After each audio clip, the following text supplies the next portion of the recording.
ಯಾಕೆಂದರೆ ಟೀಚರ್ಸ್ ರಿಕ್ರೂಟ್ಮೆಂಟಿಗೆ ನಾನು ಕಾನ್ಸಂಟ್ರೇಟ್ ಜಾಸ್ತಿ ಮಾಡ್ತಾ ಇದ್ದೀನಿ. ಯಾಕೆಂದರೆ ಈ ಜಸ್ಟಿಸ್ ನಾಗಮೋಹನ್ ದಾಸ್ ಅವರ ಒಂದು ವರದಿ ಮೇಲೆ ನಾನು ತಗೊಳ್ಬೇಕಾಗಿತ್ತು. ಅದಕ್ಕೆ ಈಗ ನೆಕ್ಸ್ಟ್ TET ಎಲ್ಲ ಮಾಡಿ ಅದನ್ನು ಆದಷ್ಟು ಬೇಗ ತಗೊಳ್ತಕ್ಕಂಥ 5,000 ಚಿಲ್ಲರೆ ಅನುದಾನಿತ ಶಾಲೆ, ಒಂದು 13,000 ಚಿಲ್ಲರೆ ಸರ್ಕಾರಿ ಶಾಲೆಯಲ್ಲಿ ನನಗೆ ಅದು ಅರ್ಜೆಂಟ್ ಬೇಕಾಗಿದೆ.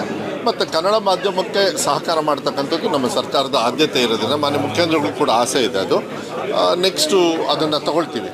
ಆದರೆ ಅನುದಾನಿತ ಶಾಲೆಗೆ ಏನು 2016ವರೆಗೂ ಗ್ರ್ಯಾಂಟ್ ಇನ್ ಏಡ್ವರೆಗೂ ಇತ್ತು, ಅದನ್ನು ಇವತ್ತುವರೆಗೂ ನಾವು ತೊಗೊಂಡಿಲ್ಲ. ಟೀಚರ್ಸ್ ರಿಕ್ರೂಟ್ಮೆಂಟ್ ಅವರಿಗೆ 20ವರೆಗೂ ನಾವು ಆಗಲೇ ಮಾಡಿದ್ದೀವಿ. ನಾವು ಬಂದು 2.5 ವರ್ಷ ಆದ್ರೂ 5 ವರ್ಷದ್ದು ಓಪನ್ ಅಪ್ ಮಾಡಿದ್ದೀವಿ. ನೆಕ್ಸ್ಟ್ ಇಯರ್ಗೂ ಕೂಡ ಮಾನ್ಯ ಮುಖ್ಯಮಂತ್ರಿಗಳು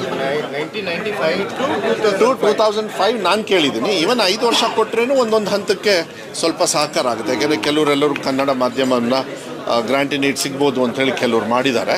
ಬಟ್ ಇದು ಹಿಂದಿನ ಸರ್ಕಾರದವ್ರು ಮಾಡಿಬಿಡ್ಬೇಕಾಯ್ತು. ಅವಾಗ ಸ್ಟ್ರೀಮ್ಲೈನ್ ಆಗಿದ್ದರೆ ಚೆನ್ನಾಗಿರೋದು. ಬಟ್ ಮಕ್ಕಳ ಸಂಖ್ಯೆ ಇದೆಲ್ಲ ಕ್ಯಾಪ್ ಎಲ್ಲ ಇರೋದ್ರಿಂದ ಅವ್ರಿಗೂ ಪಾಪ ಕೆಲವರಿಗೆಲ್ಲ ಕಷ್ಟ ಆಗ್ತಾಯಿದೆ. ಅದನ್ನು ಸ್ವಲ್ಪ ಕಮ್ಮಿ ಮಾಡಿ ಅಂತಾರೆ. ಇದನ್ನೆಲ್ಲದನ್ನು ನೋಡಿಕೊಂಡು ಎಷ್ಟು ಮಟ್ಟಿಗೆ ನಮಗೆ ಹೊರೆ ಪ್ರಶ್ನೆ ಇಲ್ಲ. ಕನ್ನಡದ ಶಾಲೆ ಬಗ್ಗೆ ನಾನು ಹೊರೆ ನೋಡೋದೇ ಇಲ್ಲ. ಮಾನ್ಯ ಮುಖ್ಯಮಂತ್ರಿಗಳು ಕ್ಲಿಯರಾಗಿ ಹೇಳಿದ್ದಾರೆ. ನಾವು ಈಗ ಸಬ್ಮಿಟ್ ಮಾಡಿದ್ದೀವಿ. ಅವ್ರು ನೋಡೋಣ, ಮಾನ್ಯ ಮುಖ್ಯಮಂತ್ರಿಗಳು ಏನಾದರೂ ಒಂದು ಸಹಕಾರ ಎಸ್ಪೆಷಲಿ ಫಾರ್ ಗ್ರ್ಯಾಂಟ್ ಇನ್ ಏಡ್ನ ವಿಸ್ತರಣೆ ಮಾಡೋದಕ್ಕೆ ಮಾಡ್ತಾರೆ ಅಂತೇಳಿ ವಿಶ್ವಾಸ ಇದೆ. ನೆಕ್ಸ್ಟ್ ಇಯರಿಗೆ ಅದು ನೆಕ್ಸ್ಟ್ ಬಜೆಟಿಗೆ ಬರಬೇಕು.